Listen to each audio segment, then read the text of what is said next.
All right. Oh no, Scott disappeared. I just hit go live. Oh, he's back. And now he's silent.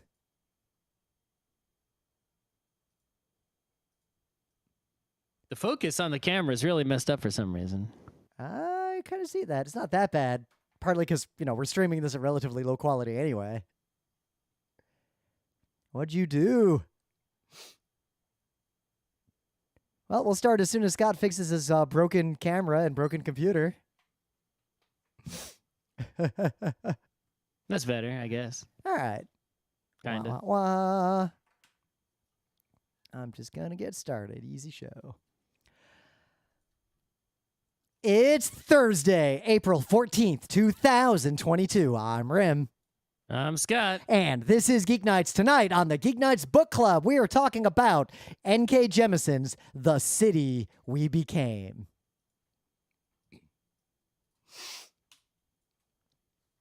Not going to belabor the point about how refreshing it was to read a book that was written in this millennium. In a language that I already speak without requiring a translation. Well, the original language, the original language of the book. In its original language is a language that I understand well. That this book did not take long to read, partly because it was really good, partly because I feel like I'd it against a book that took forever to read. Yep, like I enjoyed the Tale of Genji, just like if the only bike I had was a fixie, like it's better than nothing. I'd ride that fixie around. Tale of Genji as much as this book. Oh no, but if my choice was don't bike or bike on a fixie, I would bike on a fixie. But imagine if I was forced to bike on a fixie for like a year and then someone handed me my old bike back. Yeah. So yeah. So the story with this book is I knew this book existed, and I knew that it was, a book by N.K. Jemisin, who we're already a fan of, right? We read the whole Broken Earth already. Yep, literally one of my favorite science fiction / fantasy trilogies of all time, with the caveat. The caveat that I read it very recently, and I think it'll stand the test of time, but I'm not 100% sure. So in a decade, if I say the same thing, that's a rock solid trilogy. Yeah. I mean, it's really, really good. I just don't, but it's not like at Earthsea level, right? It's, it's in spitting distance. They might both be S tier, but they're still ranked relatively within the S tier, right? I'd have to go read some Earthsea again. You know what? They're within knife fighting distance of each other. Maybe. Anyway. Maybe a longer knife, like a short sword. Dueling distance.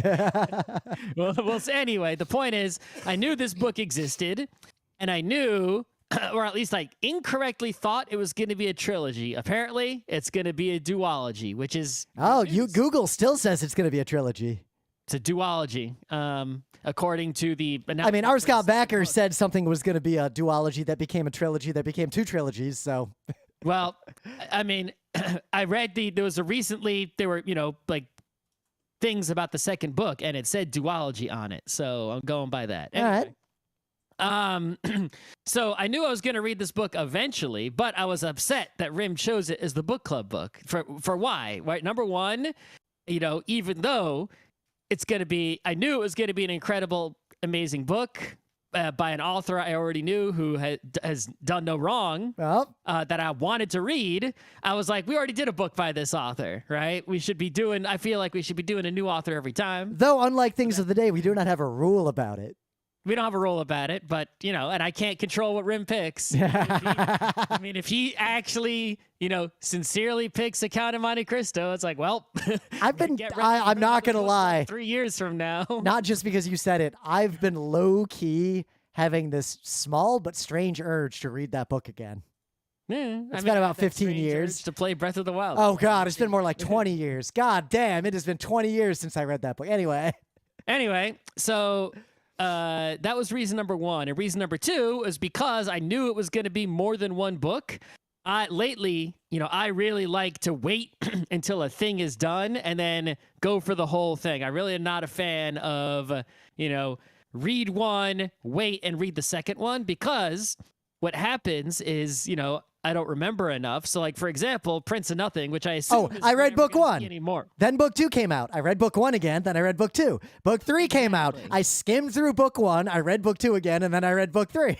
Exactly. So I want to avoid that and just be able to, just read all the things once, right? Especially with a book that takes more, time and whatnot. So, but other than that, every other, I had reasons to not pick it as a book club book, but I had absolutely no reasons to be against the book itself. I assumed the greatest of the But book. I had some gnosis because Emily read the book already.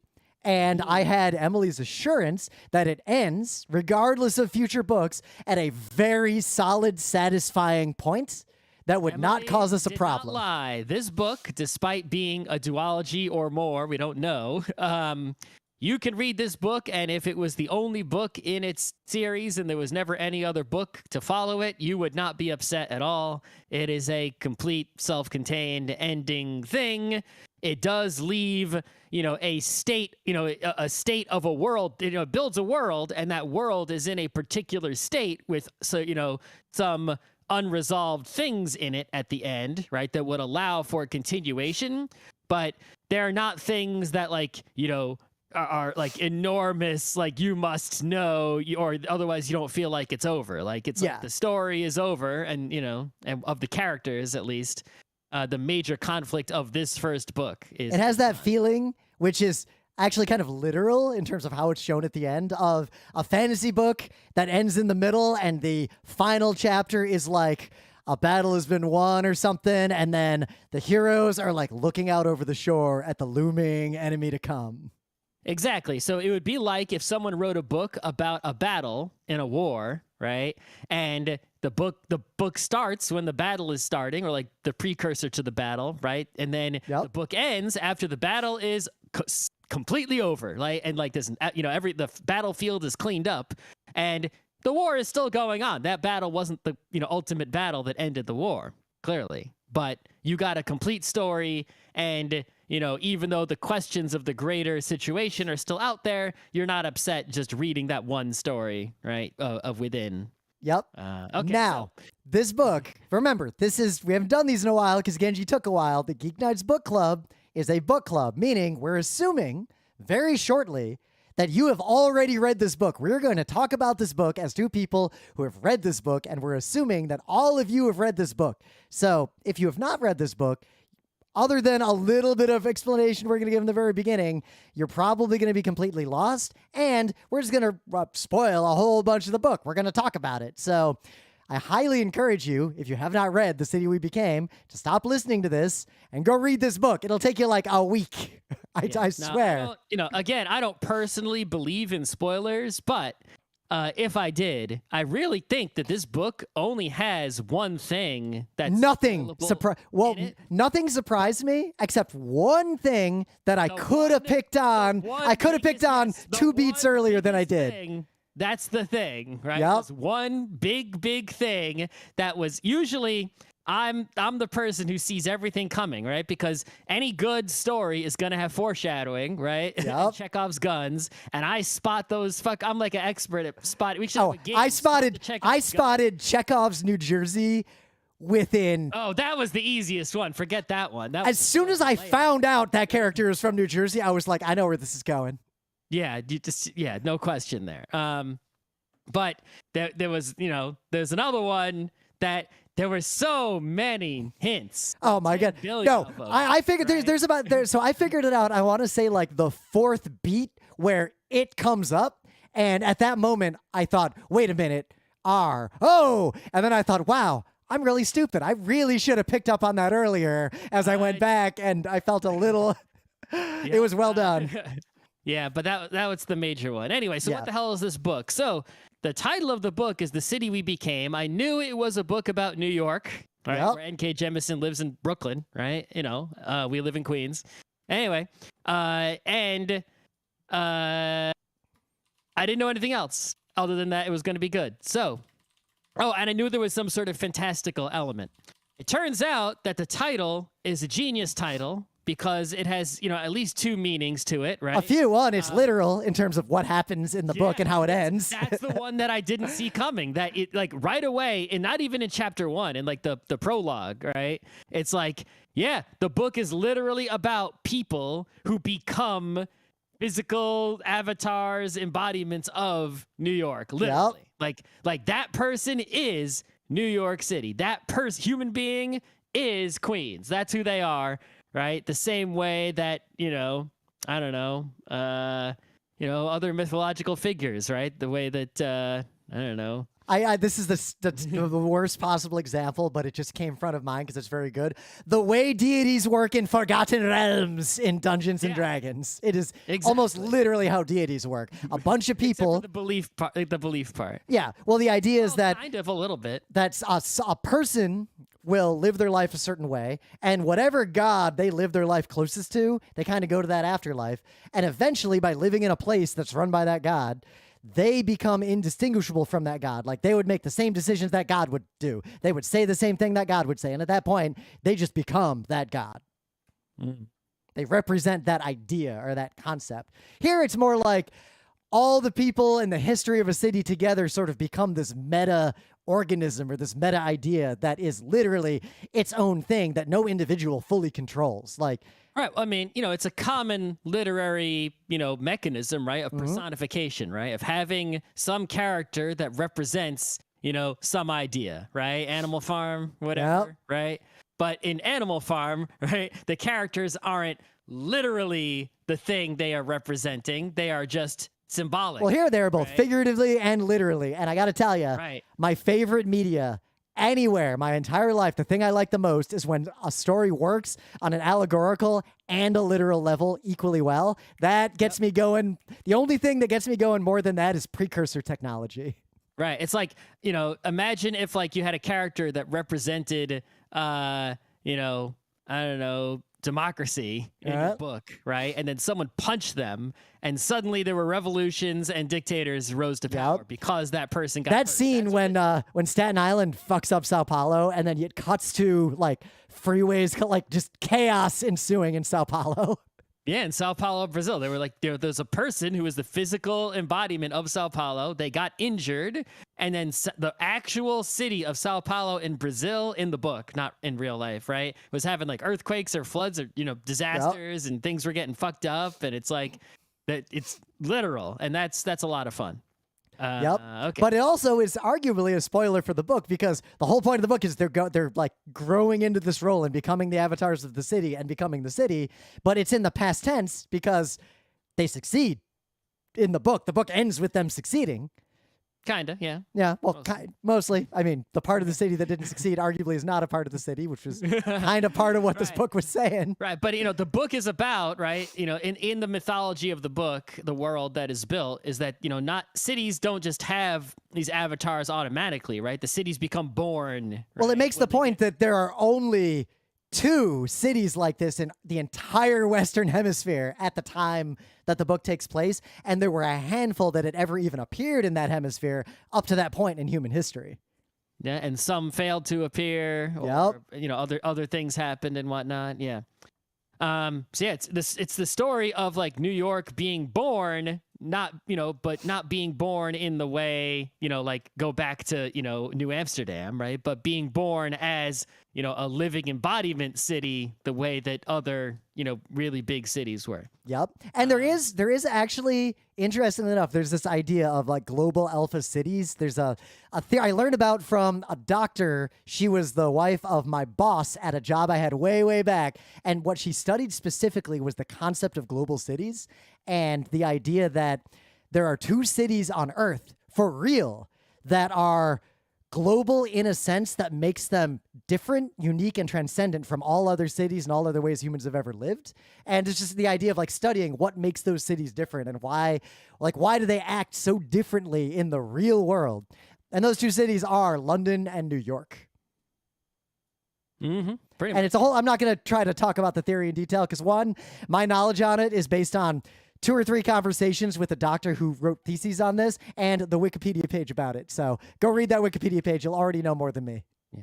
So anyway, there's a lot I've read quite, in terms of New York media, right? It's like, as a New York person, I quite enjoy New York media. There's a lot of people who've made books, movies, TV shows that are like love letters to New York, right? I mean, Cavalier and Clay. Right. So also a GeekNights Book Club book. Early book club books, right, was about 20th century New York, right? You have Seinfeld. Yep. You have fucking Tale of Two Cities, Dog Day Afternoon, Ghostbusters. Oh, Ghostbusters. Right. There's tons of them, right? And I feel like, though, most of those that I just mentioned are about an older New York, right? The Cavalier and Clay is definitely about a 20th century New York. That is something that was so refreshing to read. Not just a contemporary book using contemporary language, but a book that is about New York as it is right now when I am living in it. So true and real to what New York is actually like to be here. It was like the way the characters talk, the way things are described, the fact that halfway through one word of where the primary avatar was, I immediately knew exactly where that was. 100% correct about where they were immediately. Yep. Pile of newspapers that are always like, I know where that is. Yep. I knew exactly where that was. No question. But yeah, it's like, people love... Characters all have cell phones. Everything's described very, very realistically. Yep. But I mean, that's, I think all people, right, who enjoy stories at least, or have any sort of, emotion to them, right? You enjoy hearing people or talk or tell stories about a thing. And when you have that, I don't know if there's like a German word for it, right? Some compound, right? Where it's like, someone's talking about something and you're like, yep, that's how that is. I know that thing you're talking about. You're saying exactly how the thing is. And I know that same exact feeling that you're describing. It's the reason a lot of people watch reviews of movies they've already seen and love because they want someone else to talk about it and they just want to soak that in. Yeah, it's like you have found, there's a thing that you have inside of you and someone else reveals to you that, without any doubt, they have that thing inside of them as well, that knowledge, that experience. You have a shared, commonality with them, some shared humanity with them. Yep. And it's not just that, but that it's aligning so perfectly, right? You experience the same thing, right, as them in the same way and have the same feelings about it, right? It's like you are just in like this perfect alignment with someone, right? So if you're a New York 21st century person and you read this book, there are just so many things in it that are like, yes, that's exactly how that is. This is I could have written, if I had any writing skills, I could have written this because that's the feelings that I have. If I could have translated them into words, with any amount of skill, which I could not, right? Like, this is what it would say. I could open this book to a random page and read a passage and then immediately talk a lot about that part of New York City. In fact, I went to my Kindle here. Ooh. And I had 3 highlighted sections. So one of the highlighted sections, is exactly what we're talking about. So Veniza, one of the characters, right, chuckles and says, it's really right, says, but then you meet someone fine at the neighborhood block party.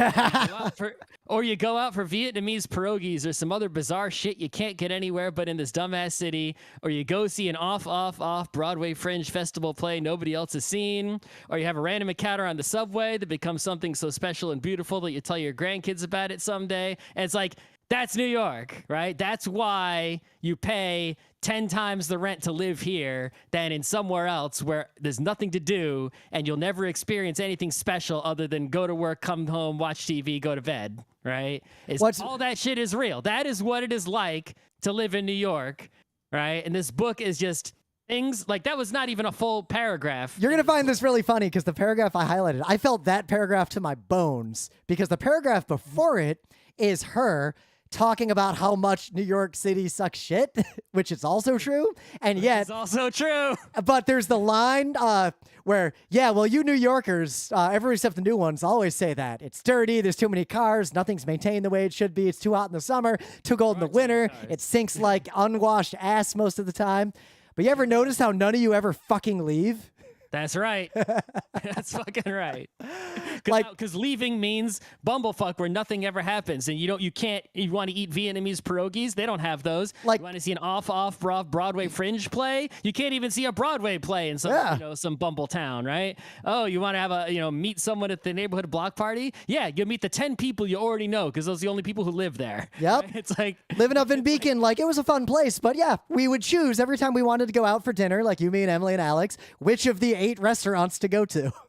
Yep, exactly. Or did we want to drive somewhere? All right. So we could spend the whole time talking about how great New York is and how bad every other place is, but we do that every day on Geek Nights. Yep. So and that's also kind of the plot of the book. Let's talk about the book instead, right? the non-New York parts of the book, right? Yep. So I guess let's go to the characters first, because I got a lot to say about every one of these characters. Well, so all the characters, right, are all, there's the New York character who's only in the prologue, basically. Well, and the epilogue.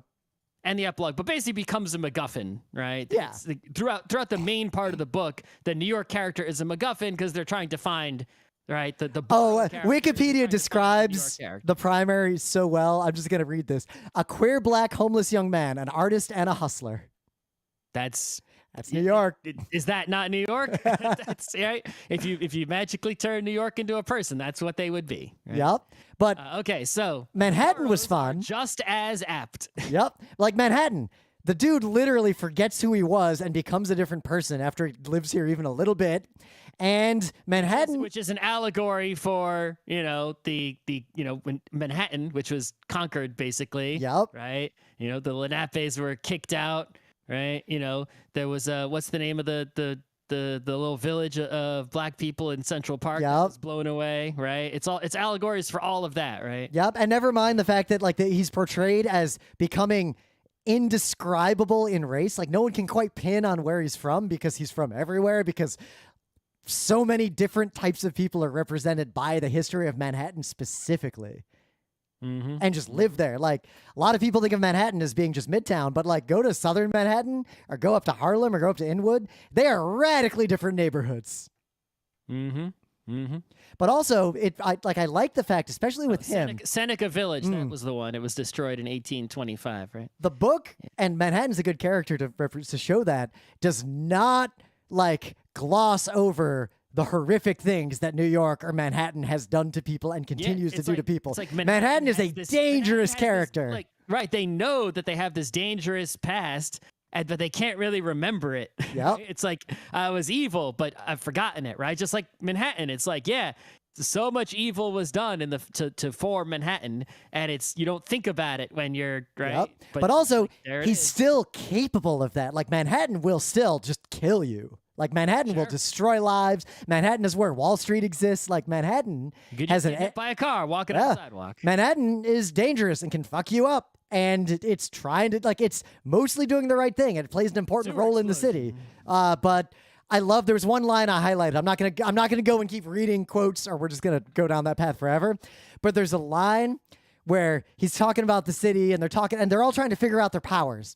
And they all realize that Manhattan's main power derives from the fact that it needs people to recognize its greatness. Anything that happens in Manhattan, there's this undercurrent of the people who did it want other people to recognize it and respect it and look and point at it from a distance. They want that recognition. Yep. And that respect. And it's an interesting double-edged sword of what Manhattan actually is. That Manhattan, a lot of the other characters, right? Brooklyn is a person who lives in Brooklyn. Queens is a person who lives in Queens. Yep. Bronx is a person who lives in the Bronx. Manhattan is someone who arrives in Penn Station on a train. Yeah. Right? Representing the tourist aspect of that's where the tourists are. But also representing the tech bro who moves to New York because he finally got the good job. It represents the business people, the Wall Street nonsense. But also what I thought was interesting is Manhattan becomes the direct bodyguard of the city itself. Because one thing that Manhattan does, and I think this allegory is woven in very well, the money that Manhattan brings in is a big part, despite the fact that we only tap into maybe 0.1% of that money. That's the only reason New York could even exist in the form that it does. Manhattan is the reason New York is able to be what it is, because that brings in this money. Granted, we need to tap into more of that money, but Manhattan sort of gives the rest of the city cover to continue to exist. Hopefully Wall Street doesn't completely destroy that, which is kind of what the plot of the book was, but I digress. All right. So this character is Brooklyn, right? It comes in terms of book introduction order, I believe. Yeah, because Brooklyn saves Manhattan pretty early on, which is pretty apt as well. Brooklyn saves Manhattan from its incompetence and naivety. But I think she's as much as I like Queens doesn't get enough lines and enough screen time. I think Brooklyn's actually my favorite character. I kind of like the Bronx. Anyway. Yeah. But so the Brooklyn is a city councilwoman, but used to be a former rapper, lawyer, hip hop artist, lawyer, right? Whose family owns some brownstones, from back in the day. Yep. Right. And she's a total, don't take she doesn't take shit from anybody. The only person who takes less shit than her is Bronca. Yeah. Right. So yeah, it's like I think the thing is she's introduced, right, and she sort of like saves Manhattan right away, but after that she's just sort of like like there's no conflicts that directly involve her biz until later on, right? Well, she does though. She does protect her own borough first. Right, exactly. Which is but there's this sort very of, Brooklyn. A lot of the book is sort of like this gathering of the boroughs, right? They're trying to get together once they realize what the hell's going on, because none of them know anything, right? They just suddenly they're cities, they're boroughs now. They were just people, 5 minutes ago. But the fact that she is very much, and Bronca's like this too, like, I don't have time for this shit. Like, that's their first thought, is such a New York thought. Mm-hmm. Mm-hmm. But also, I like her history of like rapper who was also part of a very complex, problematic, and important rap culture, and the book addresses that directly, and she addresses that directly, and there's a big fight between her and Bronca near the end that really, really stood out as poignant, because on one hand, Brooklyn has to can't wave off the fact that Brooklyn's not perfect and that culture is not perfect.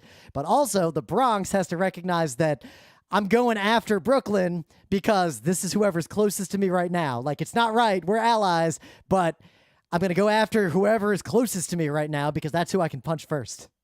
Yeah, that's how, again, that's how New York is, right? Yeah. It's like, if the rest of the world was all, eliminated, right? It's like New York. Our knives come out immediately. Within, I mean, the Bronx is the ignored, forgotten district, like borough of the city to most New Yorkers, other than Staten Island, which is rightly ignored and forgotten. But all right, so you get so Bronca, right? Who's obviously represents the Bronx, right? Yep. With a name like Bronca. But right? Bronx, I love how it has the history of long before New York. It's the oldest settlements.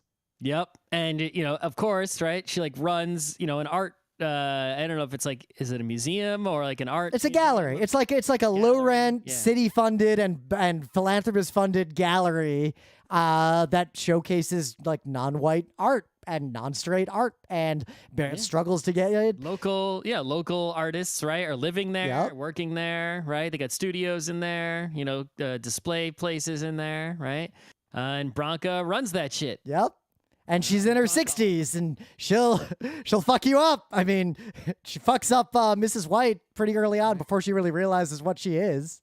Right. Well, she's also got, but the thing is, Bronca also is the most experienced. And I think, Bronca sort of became a borough, I think, before other people and has more experience with the city power. Well, it's more that she was more in tune with what her boroughs really like, which is compounded by the fact that a lot of New Yorkers don't really know what the Bronx is like.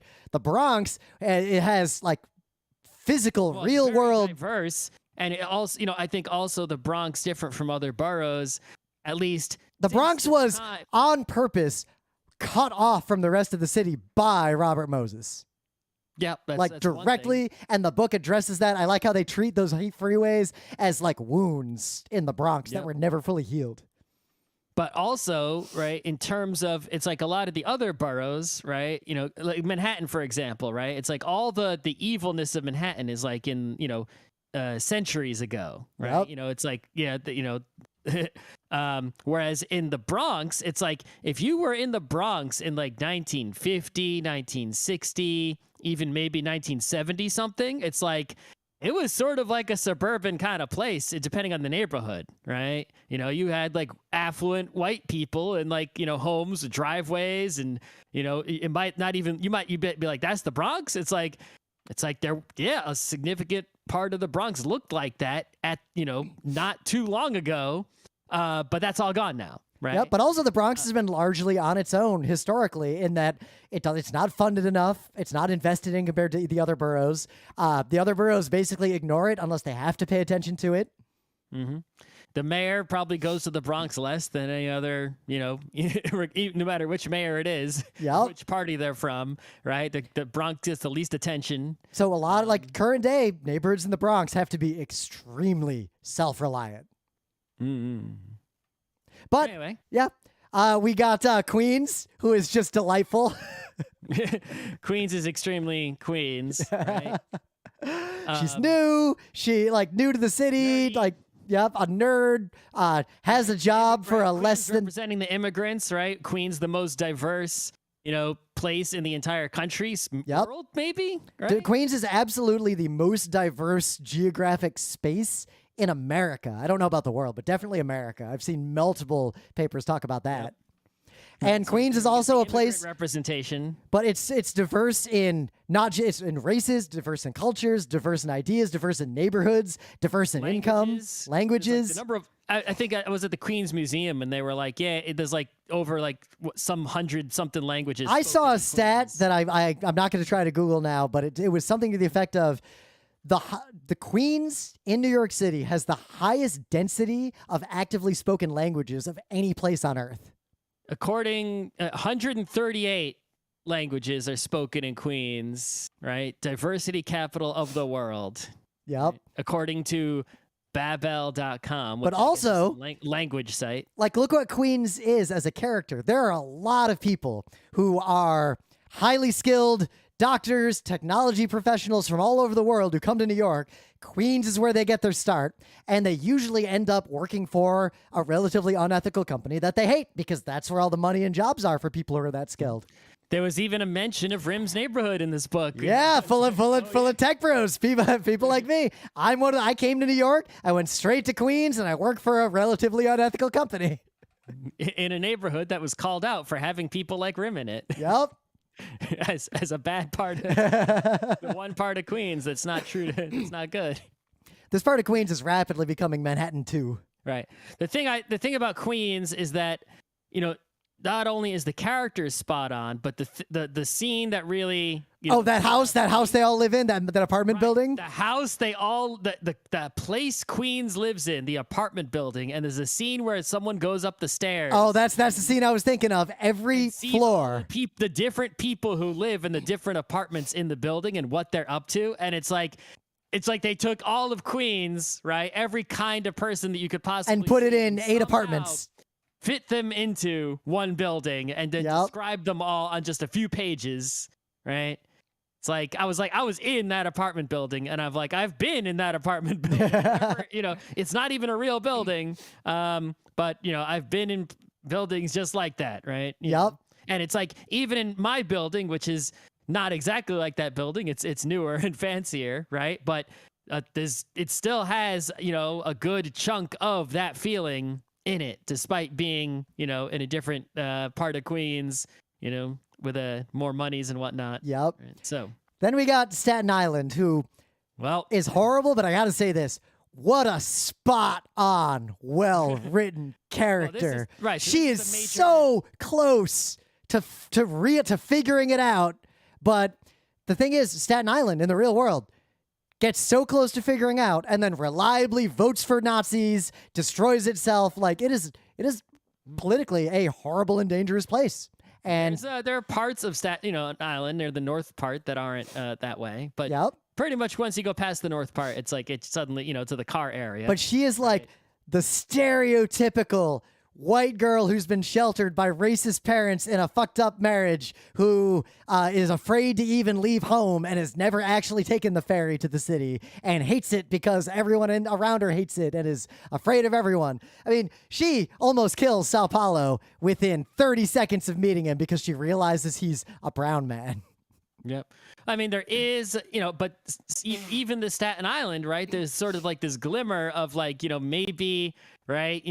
She'll come around. Oh, and if this book was written by anyone other than N.K. Jemisin, my fear was they would have had her come around. The fact that this book did not have her come around, I think, was very poignant. Well, because it's showing you the reality is that, yes, there are people in Staten Island. I've had coworkers, so they're not bad Staten Island people, even though they live there, right? But it's they live in Staten Island. They they commute, get on the little ferry every day, come to Manhattan, work, right? I used to work downtown. There's one bus stop right outside my office when I worked down there. That was one of the main buses that goes back to a neighborhood in Staten Island.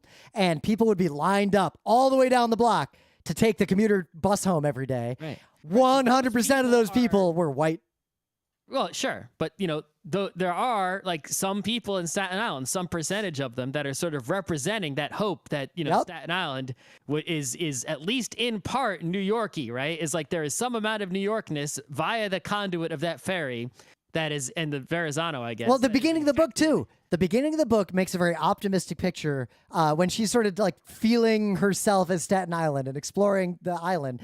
And it does make a point about how Staten Island is a less New Yorky blue-collar place, but it comes into New York to do the jobs that won't pay anyone else to do because those people can only afford to live in Staten Island, but they can only afford to live there because they're usually middle-class-ish families who are white who have land from the 50s, and they just still live in those houses. Like, it's unearned middle-class, third-generation wealth, and it makes this point about how, like, these are a different type of person who are part of the fabric of New York. A ton of Staten Islanders work in Manhattan, and how New York turns its back on them, disrespects them, ignores them, and that's part of. And it starts to make a point that maybe if we embrace them more, they would come around a little bit. But the book categorically argues in the end that they'll fuck us over every time. Well, at the current state of things, right? It's like, I wonder, right? It's like I don't think the book will become dated, it's like, it'll just be set in this time, right? If someone reads this book 50 or 100 years from now, they'll look at it the same way we look. I was just commenting. Trump got 33%. Trump got 33% more votes in Staten Island in 2020 than he got in 2016. It is getting worse, not better there. Right. It's it's percentage wise, it's not great, but there is still, a fraction of it that is, New Yorkie, right? On the north side. It bleeds in, but just the book portrays her so perfectly, especially that scene where her dad, the like directly corrupt evil cop who clearly beats his wife, tries to hook her up with the literal Proud Boy Nazi with the swastika tattoo. Yep. That guy was definitely a Richard Spencer like stand-in type. Yep. To a T. But her inner monologue is fascinating the way it's written because, like, you're reading the description of that Nazi guy, and I'm reading it, and I'm thinking, I imagine the Proud Boy wearing the suspenders and the ironic mustache with the Nazi hair. But the way she sees him as, he looks like a gay guy. Why is my dad hanging out with a gay guy? Like, she doesn't even recognize the fact that 1488 is a Nazi tattoo. Yep. It has to be a full swastika. A lot of people don't. They don't, but especially the Staten Island sheltered girl. Mm-hmm.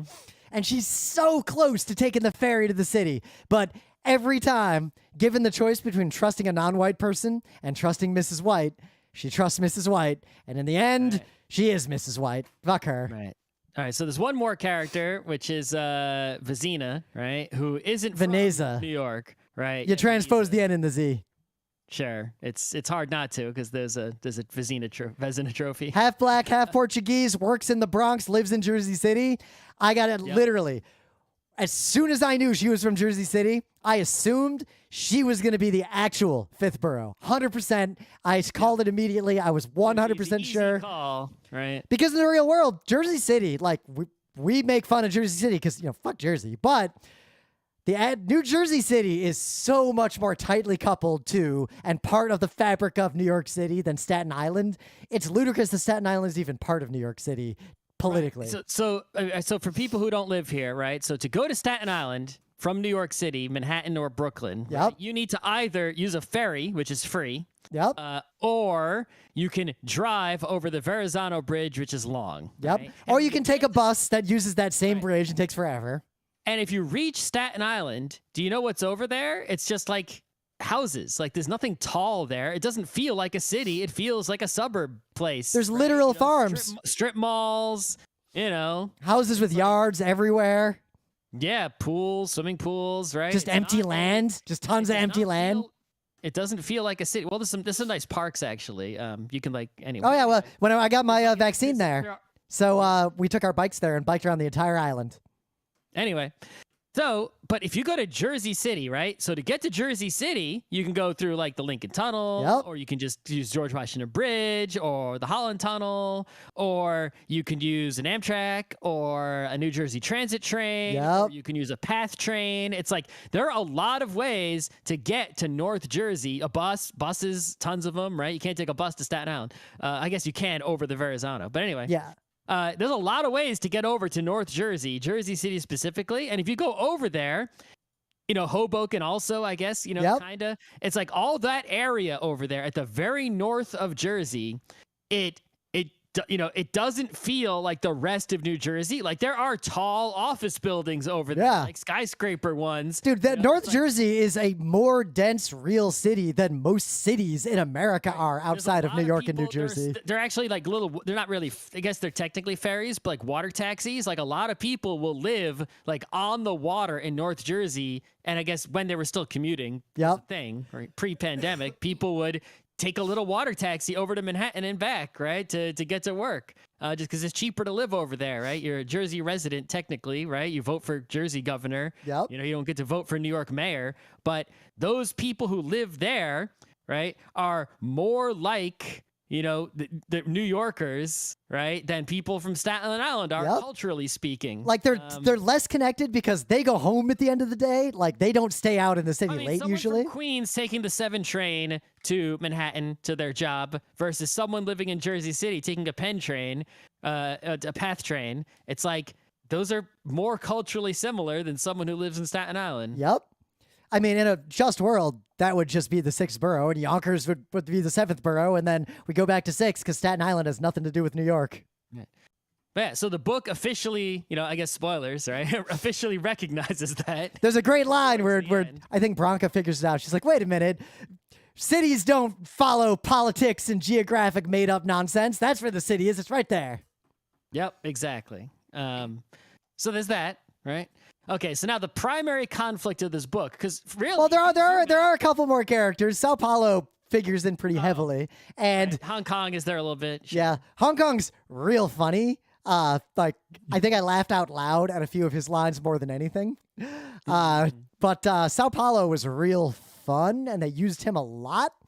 And he felt pretty true to my I've only been to Sao Paulo twice. Yeah, I don't know anything about Sao Paulo other than, where it is on the map. And I've been there a couple times, but it's interesting because it is, imagine Fifth Avenue, it's very Manhattan, city, but ringed by the remnants of favelas and extreme poverty. And also, imagine if Manhattan had a murder rate that was to the point that, you would have a bodyguard if you could afford it.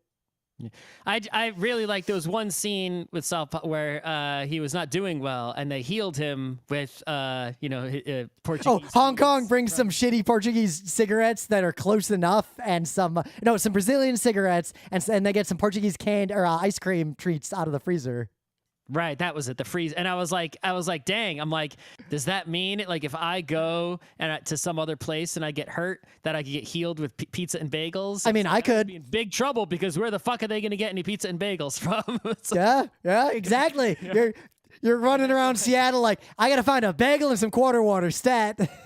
Right, it's I'm in trouble if I leave here. Maybe that's why I don't leave here, right? Yep. The fantasy is reality in that sense, right? Anyway. And then I guess Mrs. White, the only other character. Right. So that's the main conflict of this book, right, is really, it talks about all the issues, right? But, the gentrification is the main issue that's going on. Yeah, Mrs. White represents so many things. She represents global capitalism. She represents gentrification. She represents the imaginary city of which is the almost literal stereotype, this is what we've been dancing around the whole time, of how racist white people who don't understand cities think cities are. A lot. So throughout the book, right, there's some sort of, evil monster. There's something about multiple dimensions that they keep alluding to, right? It's like, and they can see that like on the Starbucks, there's all these white tentacles. That scene at the end where all the national chains are where the evil fungus clumps first. That's just that's how it is. That's really how it is. Yep, pretty much. It's like, it's like, yeah, there are some new things in the city, right, that are like, it's like they're new, but it's like New York is always changing, right? Just because it's new doesn't mean it's not New Yorky, right? Yep. But there are things that are, not New Yorky, right? They don't belong. It's like, even if you're, in the real world, it's like, yeah, that's, it's like, there's a crappy tourist gift shop. There's a bodega, and there's a Chick-fil-A. It's like, that doesn't fit. Chick-fil-A doesn't belong there. That doesn't belong here. Like, the Applebee's in Times Square belongs there, but no other Applebee's in Manhattan belongs there. Exactly. If it was an Applebee's I guess there was one in Astoria, but it didn't belong there. Like, is it still there? I don't know. Starbucks exist in New York, and that's fine, but Starbucks appear to replace literally everything over time, and then they're eventually replaced by banks. Right. It's like they're so an example of a new thing that fits, right, is like, someone opened up yet another boba place. Yeah. It's like, yeah, that, that fits. That's my God, there are like 6 boba places here now in our neighborhood. It's maybe more. Exactly. So anyway, so that's where there's all these white tentacles, and the characters are, the New York characters are trying to get together to help, right, and then find the main New York, right, the primary. Yep. And simultaneously, right, there's, Mrs. White, who is, right, up to no good and is clearly, a Lovecraftian horror of sorts, right? It was both figuratively and in the story. Literally, I love that. That's the part I didn't catch, right, until later. I was like, oh, that was so obvious. The first time when Staten Island asks her where you're from, and she doesn't understand, and we knew it started with an R, and I was like, I'll bet that'll come back later, and I was trying to figure it out. Think about the starting with an R. I thought about it, but I did not figure it out then. I'm not even gonna pretend I did. Every time it came up, I was like, R, what could it be? It's not just gentrification. Like, what could it be? What's the R word? They wouldn't have brought this up. I guess I missed the part with the R hint, and maybe I would have found it earlier. There are 3 instances where the R hint comes up before it is revealed. Because every time Staten Island has a scene, she's thinking about the R again. And she can't quite pronounce it. Anyway, so this, Mrs. White is all over making trouble, right? Monster in the bathroom scene. Yeah. Right, fucking. Well, think her like, what are her appearances? Because sending Nazis to fuck up the museum, but also sending a white lady with a cell phone calling the cops on someone in the park. Like, that is so exactly how they are and how that problem is. Yep. Yeah, it's basically all the bad things that are happening in New York, right, have these tentacles on them, right, that only the New York characters can see, that like are identifying them, as like. Yeah, this is, they're trying to prevent New York from being born for some reason, right? Yep. And the whole time you're thinking it's, that this is some sort of interdimensional war going on that, between cities. Well, the way Mrs. White describes it, too, the only person who asks her, which is Staten Island, is, if a city is born, it destroys countless realities. It's very much a Bokurano type plot. But, like that. But that's also very much a misrepresentation, to edging on the point of an outright lie, because it turns out later, of course, no, she represents a city just like any other city doing the same thing. But I like the dual purpose that serves, because on one hand, white supremacy just lies to people. It lies straight up to Staten Island, and she believes it because she wants to. All her tendrils in the city, like the people, the corrupt cops and the Proud Boys who wear the tentacles, they wear them because they wanted to. They wanted to believe that. That's in them, because it's making this point that New York is full of racists. We're not going to... New York may vote Democrat and may be a really great place, but this book does not pretend that New York is not full of a lot of really shitty people. There are shitty people everywhere. But it also makes this point that cities naturally gravitate toward minimizing the damage those people do, because you can't be that openly shitty in a city surrounded by millions of people without getting knocked the fuck out. Yep, pretty much. Anyway, so this Mrs. White is basically, creating trouble and pursuing the characters, right? The whole time, Yep. And whatnot. And then, they're trying to go get Staten Island, and that doesn't go so well, right? I love how Staten Island just straight up joins them, like joins her, gives up, becomes the white supremacist Nazi stronghold for really, the Lovecraftian city. Like that was an interesting place to end. Pronounce it, yeah. So I think there's another layer to it, right? Which is that, it's still a fantasy novel for nerds, in addition to being a New York novel, right? And, Lovecraft and Lovecraftian horror universe is public domain. It's so old, right? Yep. But also it's something that, has a place in nerd culture, yeah. right? I mean, my parents introduced me to Lovecraft before it was pop culture known. Like that was something I was reading in elementary school. I didn't know about his racism. I was just reading it as a naive kid about it's existential, non-Euclidean cyclopean horror. I'm into this. Right, exactly. So, but more recently, indeed, there has been a greater focus on the fact that, Lovecraft was a really awful person. His actual works, how great were they really? Well, even if they are great at face value, if you know the context of what he believes and you read them again, you cannot escape the fact that all of his non-Euclidean stuff is basically just code for non-white people and cities.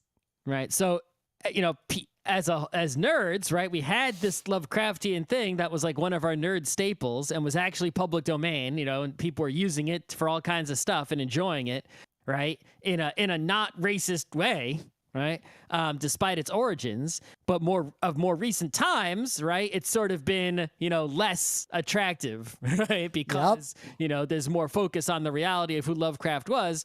And in this book, by making, relay, right, and the fantasy of Lovecraft's universe and the city from it, right, the literal enemy, and also white supremacists at the same time, right, the story is able to, right, on the one hand, point out the truth, right, and denounce it strongly, but also be able to tell a story about, right, Lovecraftian horror, classic Lovecraftian things, right? Tentacle monsters, right? Multi-dimensional scary things. Oh, that scene where they try to kill the Bronx with the painting that would have sucked them into was fantastic. Well, it would have sucked them into what the kind of person it was very clear. It was Euclidean geometries, right? What all the tropes of the I read that scene. I thought about that scene a lot because it's very much that is what New York looks like to shitty people who have never been here and hate the city for no reason. They see it as a filthy city full of piss reek and immigrants and violence because they're shitty people. They don't know what it's actually like here. And that's how a lot of people who complain about New York feel. Even tourists who come here and just go to Times Square, go home and think New York sucks. And frankly, great, never come back. You're not the kind of person we want here. But, it by making it the villain in that way, it's like, look, she was able to tell, right, and sort of take back the Lovecraftian horror and use it, right? It's like, by making it the white supremacist villain in that way, and that's sort of like a genius move. It's like, because, it's like, if you were just to, write a Lovecraftian horror normally nowadays, it's sort of like, Yeah. Right? What are you doing, man? It's like, that's not good, right? Don't do that. But here it's like, no, we'll take it back for the nerds, right?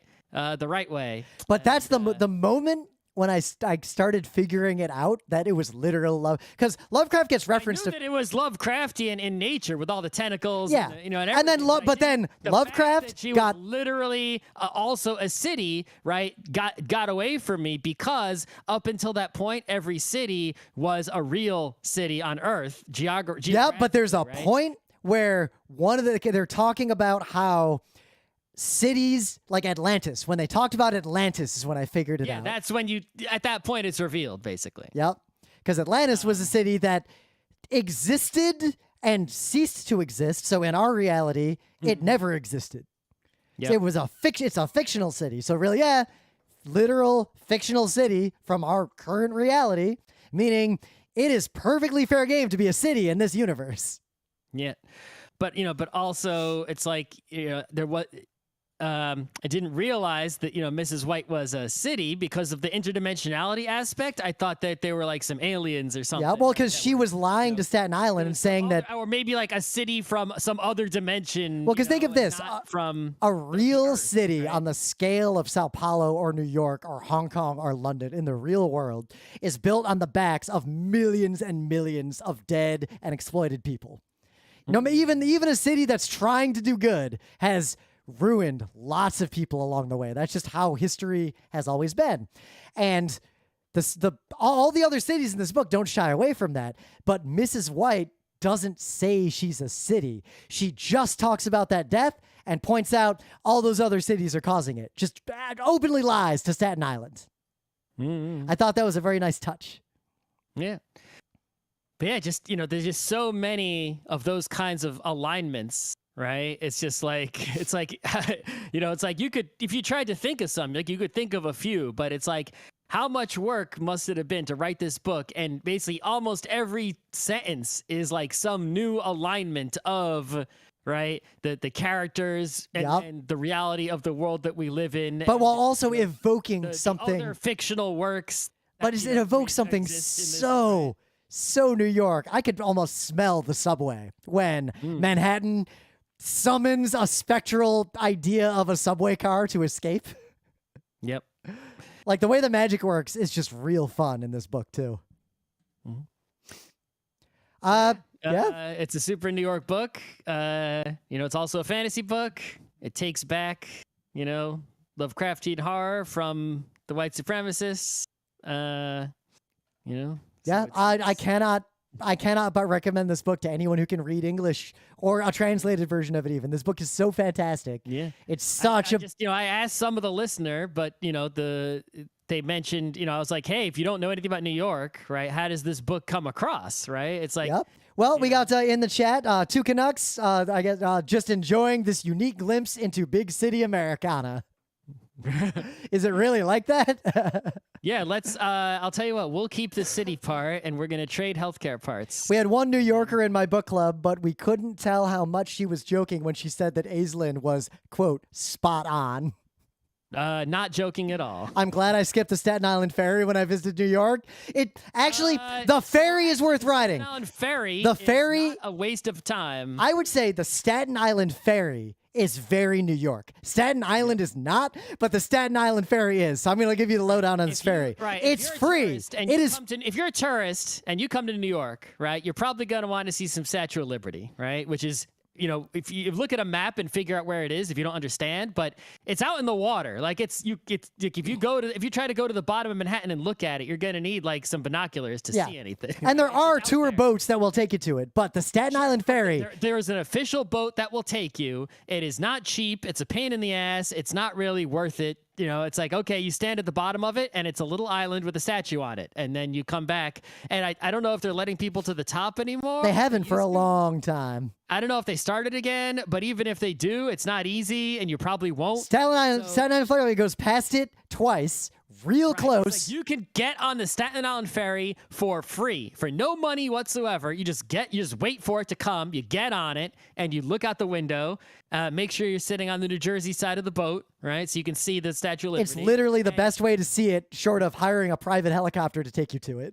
Yeah, and it's like you'll see it. You'll see, you have a nice free boat ride. It won't take very long at all. It costs $0. Then when you get to Staten Island, just wait for the boat to take you right back. Don't do anything on Staten Island. So you're burying the lead, though.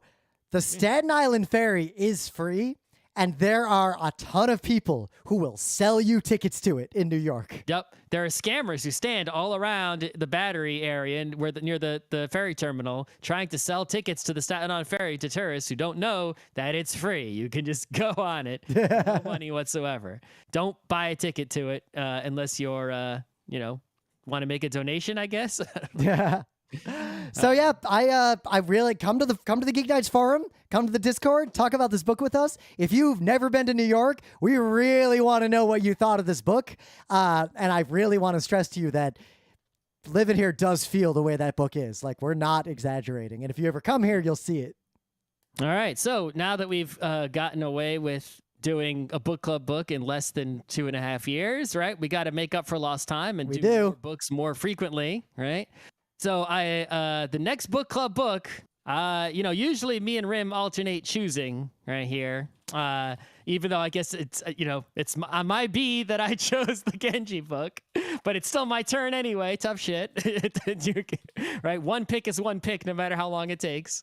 So, but I'm not gonna use my pick, right? In penance for my previous pick, I'm gonna give this pick away. Right, and I'm giving my pick away not to Rim. Right, Rim has enough picks. Right, he's gonna get 50% of the picks. Yep. I'm gonna give my pick away to the listener. Right, and the listener has already made their pick. Right, the listener has been hounding us to read a particular book club book for quite a long time. And after I finished Genji, I already read the book. I went ahead and I read the book that the listener has been asking for. I've already finished it. Rim hasn't read a page of it. And I can see why the listener has chosen this book as a GeekNights Book Club book. There are many GeekNights things in it. And it wasn't, it was, I guess it's worthy enough of being a book club book. So let's let the listener have their day. The next GeekNights Book Club book chosen by the listener is Nine Fox Gambit by Yoon-Ha Lee. Which has been on my list for a long time, also because of the listener. Yeah, the listener has asked for this book so much. So it's like, fine, you can have this one, listener. We'll give it to you. All right. And then I guess Rim will go back to We'll go back to, us picking again for now on. Yep. I gotta narrow it down. There's a lot of, I gotta choose. Do I pick a book that I want an excuse to force myself to read and pull up ahead of other books in my queue? Or do I pick the book that's currently at the top of my queue? That's what I gotta think about. All right, and just to give you in case you want like a summary of what this book, Nine Fox Gambit, is about, it's right where instead of we did a fantasy book here, right? So Nine Fox Gambit takes us back to the other nerdy realm of sci-fi book, right? We're going back into space, and basically what the story is, it's that there is a space empire of sorts, and they have a space station, but it's like a big fucking space station, like probably Death Star size, like this whole communities, cities living inside of it, right? It's enormous. It's no DS9. And there was some sort of revolution on it of some kind. It's been overthrown. And the Empire sends our main character to go and take care of that and reacquire the space station for the Empire. I found a summary that says the novel covers space opera, fantasy, Korean folklore, and mathematics. That's correct. Yes. And yeah, there are, you're going to get some space battles here, right? It is a book with a spaceship on the cover. Ooh, so, I haven't read a book with a spaceship on the cover and a space battle in a while, now that I think about it. Yep. It's also won like a pile of awards, right? So, probably. Yeah. All right. So again, if you somehow listened to this and didn't read this book, just go read this book. Like, I don't know what to say. It's fantastic. You'll love it. And the next one is coming soon. I don't know if we'll do a book club episode on the next one, but we may just do a Thursday episode on the next one, because we're going to read it when it's out. Absolutely. It's called, I can get the title of it, but it's going to take me a minute. Google. I'll leave the stream going until you find it. But I'm not going to fill the air with patter anymore. I'm too hungry. I ate before. Ah.